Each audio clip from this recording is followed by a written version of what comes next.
Bonjour tout le monde. Alors, je tiens à remercier énormément d'abord le comité organisateur de m'avoir permis de parler sur ce sujet concernant les intoxications chez la femme enceinte.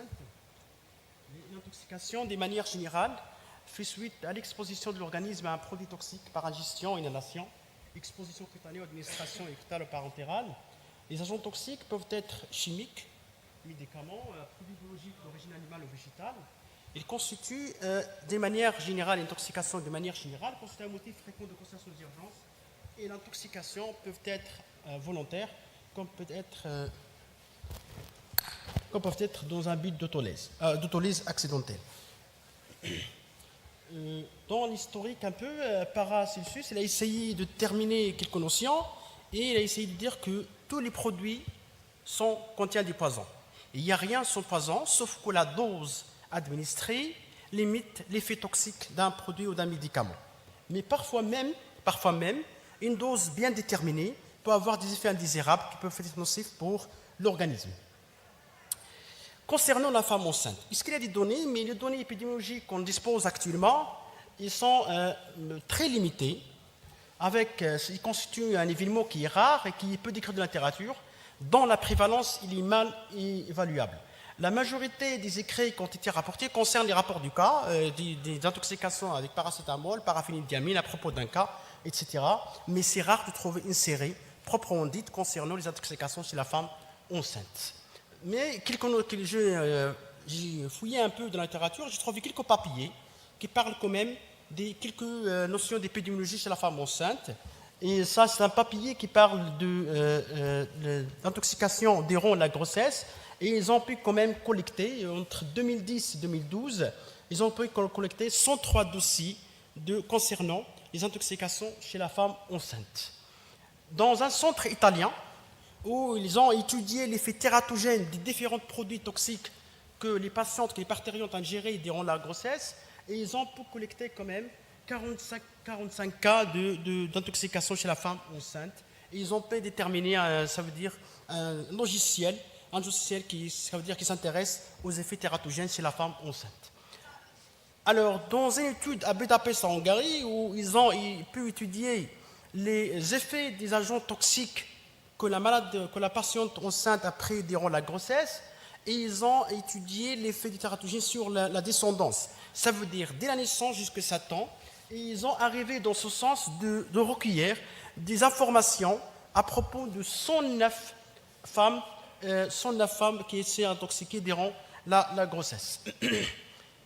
Dans une étude épidémiologique proprement dite, qui a été réalisée en Californie entre 2000 et 2004, et qui sont essayés d'étudier le profil épidémiologique, ça veut dire les caractéristiques des produits toxiques, l'âge de la grossesse, les facteurs de risque, etc. Et ils ont pu recueillir sur 2 285 540 accouchements, ils ont pu quand même détecter 833 intoxications chez la femme enceinte. Concernant nos données, malheureusement, malgré la politique, visant la réduction de la mortalité maternelle, j'ai essayé à plusieurs reprises de contacter notre centre de poison et de pharmacovigilance. Malheureusement, il n'y a pas de registre national. Il n'y a pas de statistiques concernant les intoxications chez la femme enceinte. Et il y a plusieurs personnes parmi vous qui ont déjà contacté le centre anti-poison pour avoir quelques informations en matière de produits ingérés par la femme enceinte. Mais malheureusement, regardez, il n'y a pas aucune notion dans ce sens. La grossesse réalise une véritable crise d'identité où la patiente, la partériente, essaye de s'adapter, de mobiliser ses capacités d'adaptation aux modifications auxquelles elle est confrontée. C'est à la fois au moment de la transformation physiologique et psychologique, mais une grossesse non désirée, bien sûr, constitue une sorte de stress pour la mère, où il essaye de se débarrasser d'un imprévu, soit par un avortement spontané, soit dans un but d'autolyse. Effectivement, dans une étude que j'ai trouvée dans la littérature, il y a une thèse qui a été faite à Toulouse, et qui ont essayé d'étudier l'évolution de 64 grossesses après une intoxication médicamenteuse. Et ils ont trouvé quoi? Ils ont trouvé quand même, sur 100 000 naissances, ça veut dire le suicide était représenté par 20% de mort maternelle. 20% des patientes, ça veut dire, qui ont décidé, s'il s'agit d'une tentative de suicide par une intoxication médicamenteuse.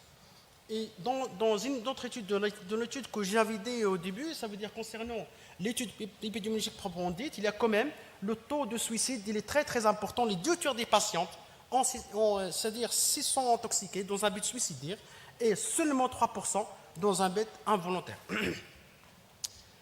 La grossesse constitue un état physiologique au cours duquel on peut distinguer 2 grandes périodes de développement qui sont très intéressantes. Il y a une période embryonnaire qui correspond aux 3 premiers mois de grossesse, où l'ébauche de tous les organes est mise en place, et la période fœtale, après le premier trimestre, l'embryon se développe, les organes acquièrent une immunité fonctionnelle et histologique. Et les différentes, ça veut dire la grossesse induit quelques modifications physiologiques, notamment cardiovasculaires, cardio-respiratoires et endocriniens. Ce n'est pas la peine de les citer parce que je sais bien que vous avez bien des notions sur ces modifications, mais qui impliquent, ça veut dire des modifications pharmacodynamiques et pharmacocinétiques des produits ingérés. Alors l'absorption au cours de la grossesse elle est très importante, par une diminution de la motilité gastrique. Les concentrations maternelles d'albumine est très diminuées, ce qui fait la fraction libre d'un médicament augmente. Et ce qui est très intéressant, c'est que le taux d'albumine fœtale il est très important par rapport à celui retrouvé chez la femme enceinte, chez la mère. Et alors, ce qui montre, c'est qu'il y a une affinité de produits ingérés qui passent par la barrière placentaire chez le fœtus, qui est très importante par rapport à la mère. L'augmentation de métabolisme de certains médicaments par le biais d'activité enzymatique est très importante et l'élimination se fait essentiellement par la voie urinaire. Les autres voies d'élimination, hépatique, salivaire, etc., il est négligeable chez la femme enceinte. La prise en charge thérapeutique chez la femme enceinte en cas d'intoxication, il ne diffère pas de la femme non enceinte. Les trois principes, la base du traitement, c'est un traitement symptomatique où on doit traiter les défaillances créées par les différents produits toxiques qu'il a ingérés.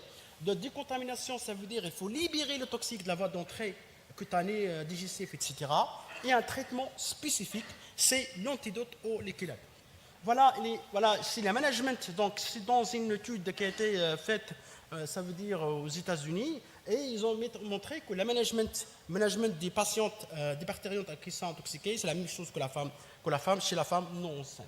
Voilà, qu'il soit il s'agit de métaux lourds, arseniques, soit les pesticides, notamment les organophosphories, soit les médicaments tels que les digitaliques, l'aspirine, les AINS, soit l'inhalatoire, monoxyde d'azote, quels que soient soit les plantes, les champignons toxiques, quel que soit le type d'intoxication, la prise en charge est la même comme chez la femme non enceinte, ça a été prouvé par les différentes recommandations européennes qui ont été mises en jeu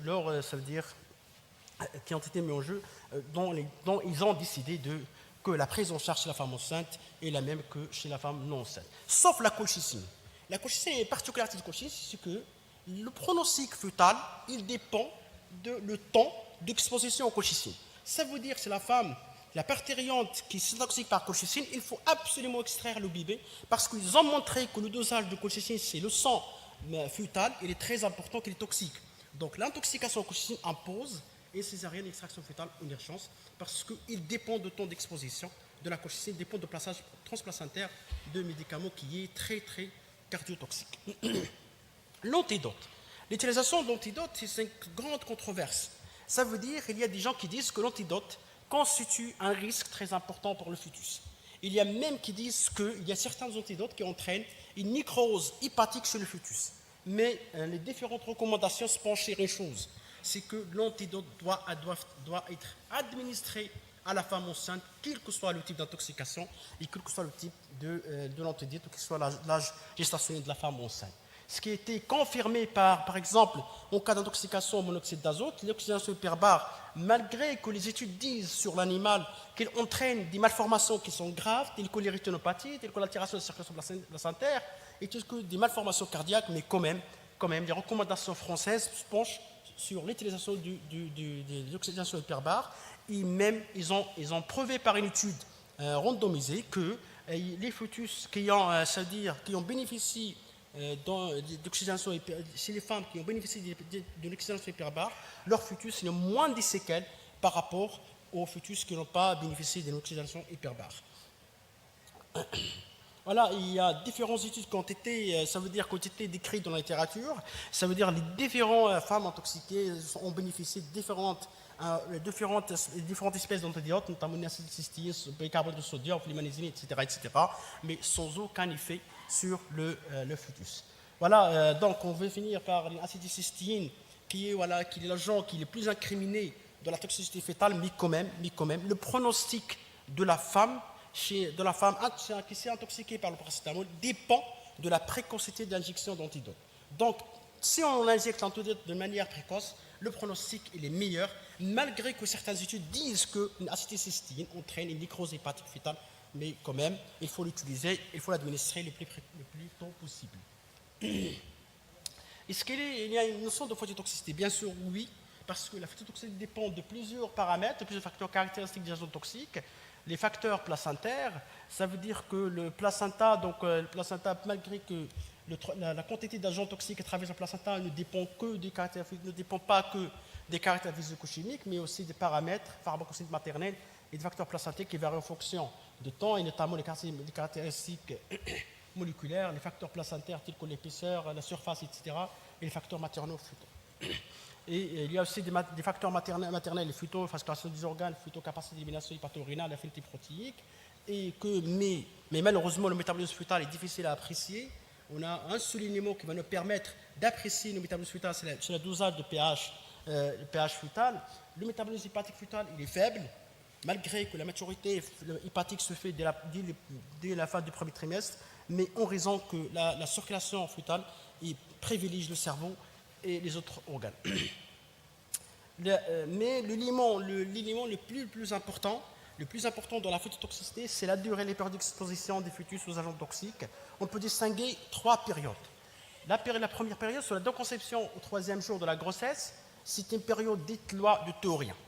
Ça veut dire que si le médicament est toxique, la grossesse, on doit arrêter la grossesse. Si le médicament n'est pas toxique, la grossesse se poursuit.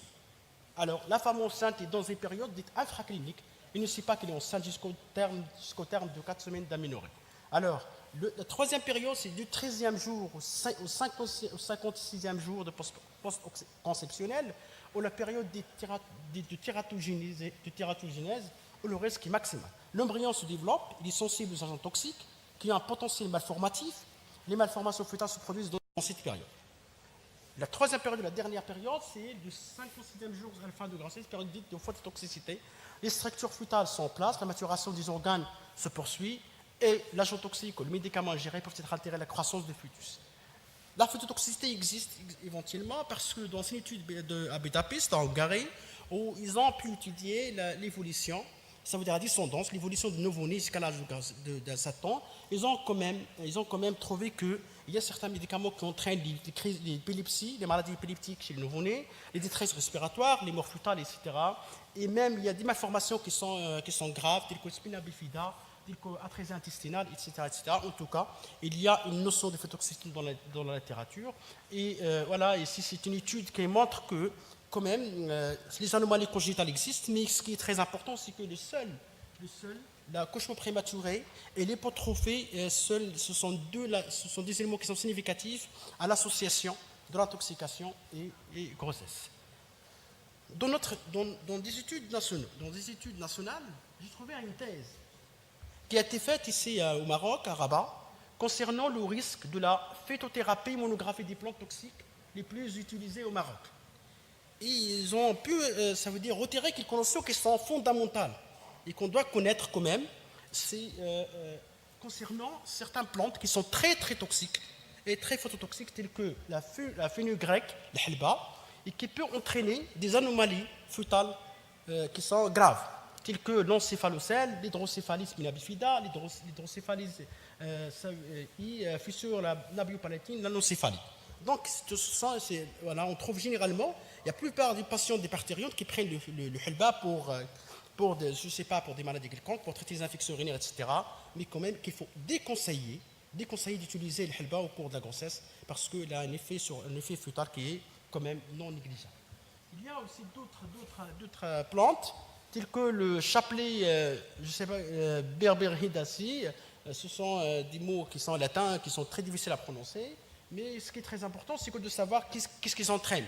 Alors, ils entraînent des détresse respiratoire, l'acidose cardiogénique, il y a même des ischémies myocardiques chez la mère et chez les fœtus. Fléau, tout le monde connaît le fléau, voilà, et ça, c'est une plante qui peut entraîner des hémorragies gastro-intestinales, des congestions pulmonaires, des modifications d'état mental et des convulsions chez le fœtus.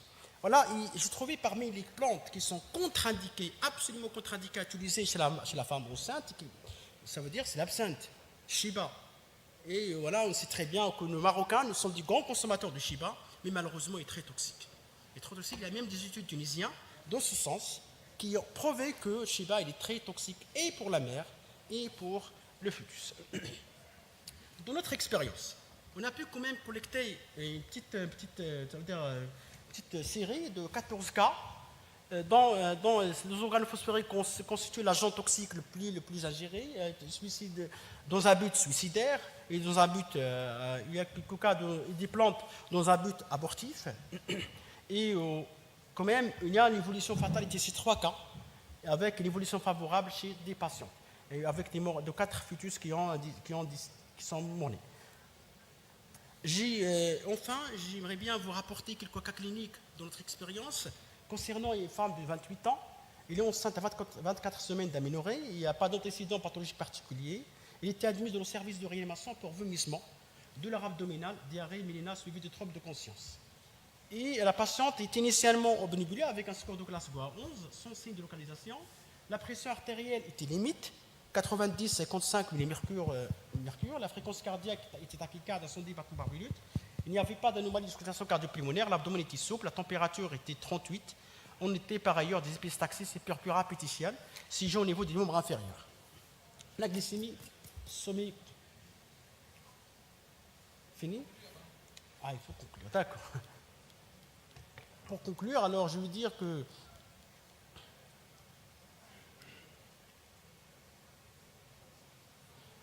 c'est une urgence dans le diagnostic thérapeutique, les rares mais graves. Le traitement, la prise est basée sur le traitement symptomatique qui peut se faire, la décontamination précoce, les traitements spécifiques. Mais il faut chaque traitement en cas d'intoxication chez la femme enceinte passe d'abord par la prévention, par la sensibilisation. Et on ne doit pas hésiter à contacter le centre de pharmacovigilance pour avoir beaucoup d'informations concernant le produit ingéré. Et enfin, il ne faut pas oublier le suivi psychiatrique pour les patientes. Et merci beaucoup.